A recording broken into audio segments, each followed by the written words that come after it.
Hey guys, welcome back to my channel. So I'm going to try to film this video really quickly because I film all my videos on my iPhone and it's claiming that I don't have any storage, so that's cool. My sister's dog is out here on the porch with me and he's gonna want me to play ball with him while I do this, so that's gonna be fun too. Okay, so I am gonna do a question and answer video, but I need you guys to ask me questions first. So in the comments, put any questions about like whatever you want me to answer in that video. It can be about me, it can be about the job, it can be about Ozzy. I don't care. Whatever it is. And then I will give you guys a, or I'll just say who like asked what question when I'm doing that video. But anyways, I figured today I could just do a quick little video about how and why I became a flight attendant. And then, so I'm gonna try and go through that quickly, and then if I get through that pretty quickly, then I'll give some tips and stuff I think helped me get through that process. Okay, so let's start from the beginning. Why did I apply to become a flight attendant? So I applied in 2018. At the time, I was a full-time nanny to two different families, and they were the best families ever to nanny for. Their kids were great, the parents were great, like it was awesome, but that just wasn't what I wanted to do with my life.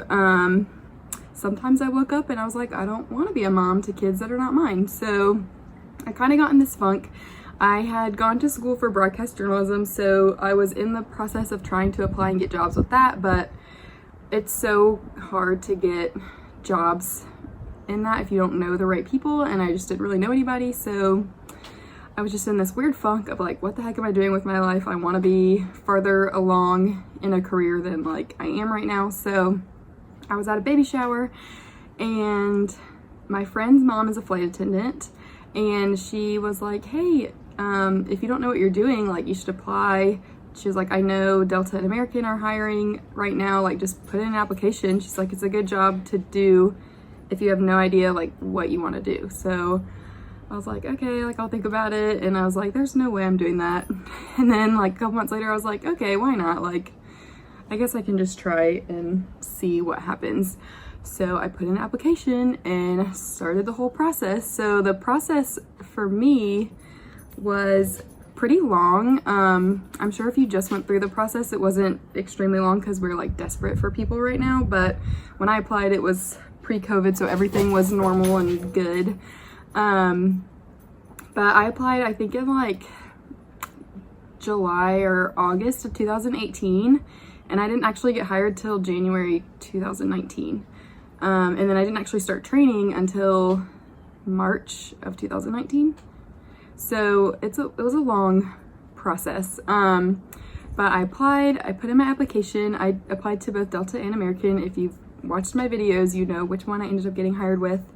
I'm not gonna say because I think I could probably get in trouble, but or I don't know if I'd get in trouble, but I just don't know if I'm allowed to like openly be like, I work for this company. But if you watch my videos, and I'm sure you figured it out by now which one I work for.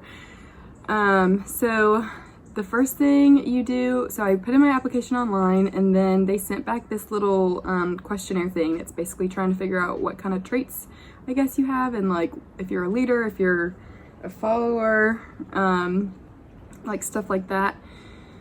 If you're easy to work with, hard to work with, like those kinds of questions. So I filled that out for both, and then about a week later they both sent me back a video interview to do, and it's basically just this like computer voice asking you questions, and then you record yourself answering them, which can be a little bit weird if you've never filmed yourself before. But with broadcast, I had to film myself all the time and like in public, so I was pretty comfortable filming myself being on camera, so that wasn't weird for me. But it can be a little strange if that's not something you're used to. But anyway, so I did the video interview, and then I think about a week later I got another personality type test thing from one of the airlines, and so I filled that out, and it told me I was like a leader and like a good community. Actually, I don't know if it told me I was a leader because I don't feel like I'm a leader. I don't know, it said something about good communication. Maybe it was like good personable, I think was one of them. And then I don't remember what the other one was. It was so long ago. But I was like, oh, okay, this seems good for like a flight attendant. And then it was just like silence for months. Like I didn't hear anything, and I kind of forgotten about it and was kind of like accepting the fact that that wasn't going to be what I was going to be doing. I needed to try to move on and try and find other jobs. And so during that time, I had started talking to this guy that works for an online company for, and they just basically do all things sports for the South Carolina Gamecocks, which is where I went to school. And so I had met this guy at a tailgate, and he was like, yeah, we can always use extra help. Like, email me your info and we can try and get that worked out. And so I was trying to get in with them, but it was hard for me to do that while I was nannying, so it wasn't really going like how I wanted it to.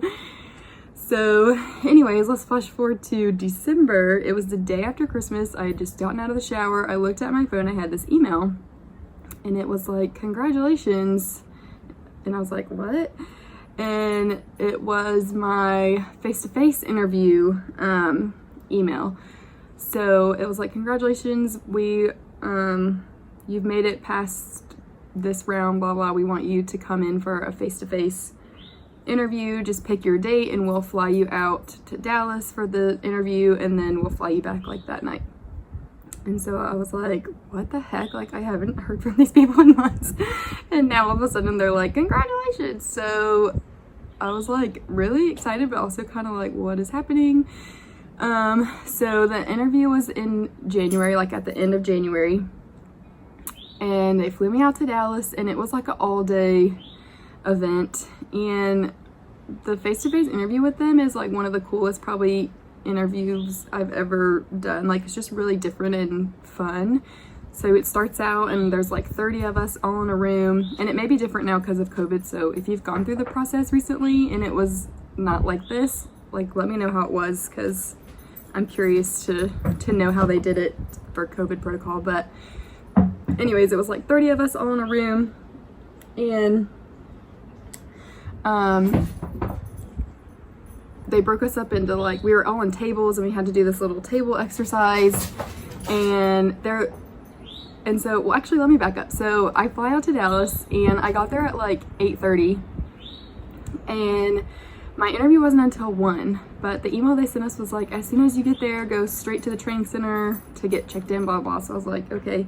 So I went straight to the training center. So my session wasn't until 1, but there was a whole nother group of 30 people there that their interviews were at 10. So I'm like sitting there with all these people who are interviewing at 10, and I was the only one there that was interviewing at 1.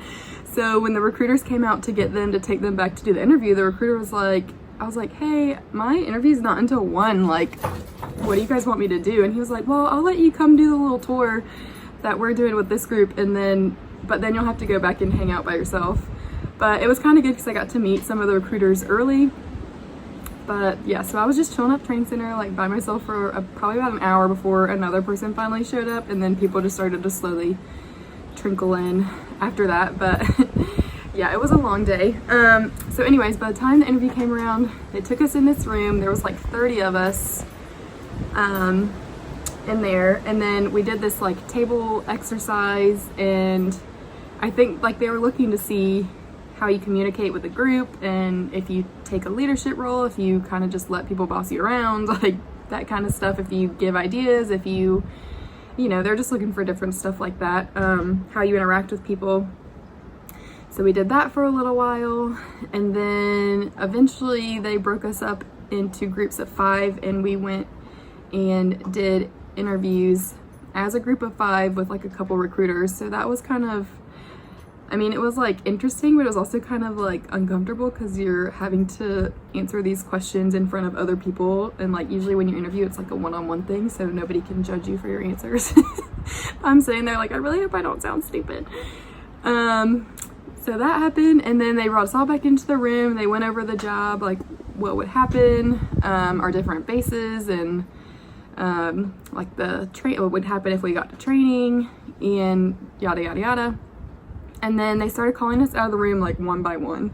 And that was the most like, you were like, oh my gosh, like what's going on? Meanwhile, I forgot to tell you guys, this whole day I had the worst sinus infection ever. And my voice sounded absolutely atrocious. Like I would get into these coughing fits. I was sniffling, like it was so bad. And I was like, there's no way I'm getting hired. But anyway, so that happened. And oh, also I forgot to tell you, when I got to Dallas, I ran into this flight attendant and she was like, oh my gosh, are you going to your face-to-face interview? And I was like, yeah. And she was like giving me all these tips, and she was like, if they ask you anything and you can relate it to safety, like do that, they love that. And I was like, oh, okay, like thanks. And then I had my hair in a ponytail and she was like, no, put it up in a bun. She was like, they want your hair in a bun. So I was like, okay. But she was like, everything else looks good. So I was like, okay, cool. So that girl, shout out to you, girl, because you helped me out a lot that day. And then she like walked or like rode with me over to where I had to get off at the train center, and she was like, okay, bye, good luck. So that girl was awesome and helped me out a lot. But anyways, back to where it was. So anyways, they're calling people out one by one, and I was like one of the last like few people to be called out. But we kind of figured out like, okay, they're calling people out to either tell them no, you didn't get the job, or like, hey, we'll reach out to you and let you know, or they were just like, hey, we really want you, you got the job.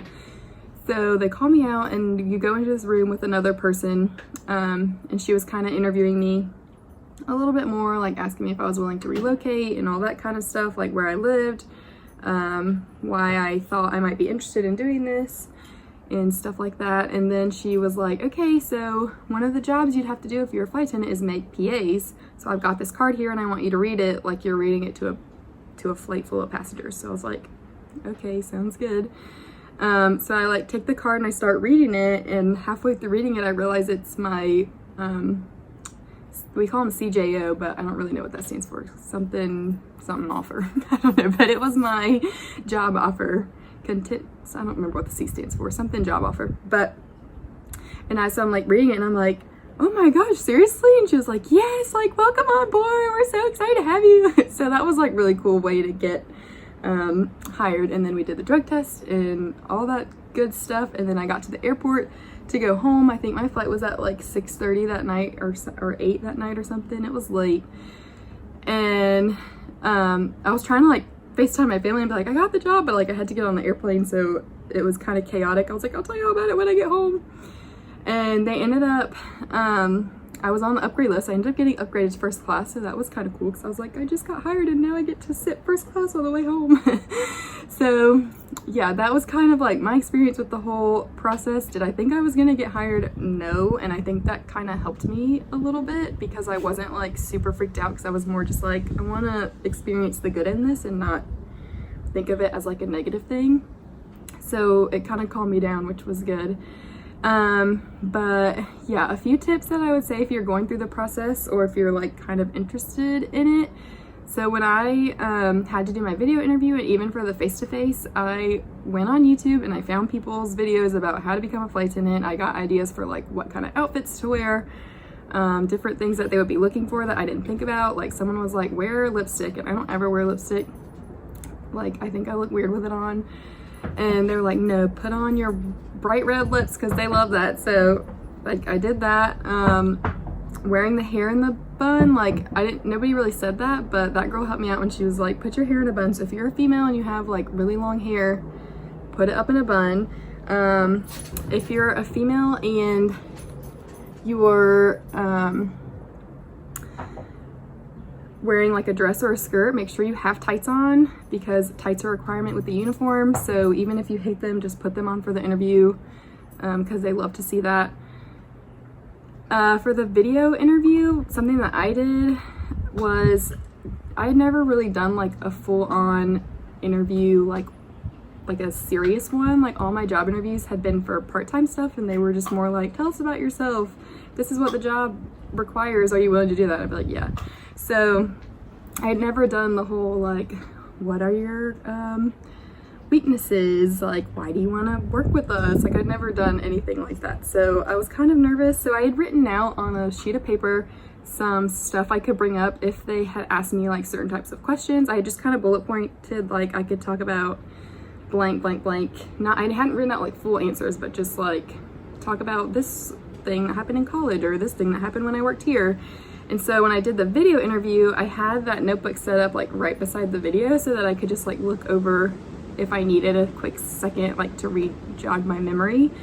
So for the video interview, it is a little awkward if you've never videoed yourself before. So if you haven't and you're gonna be doing that, I would suggest like putting your camera up and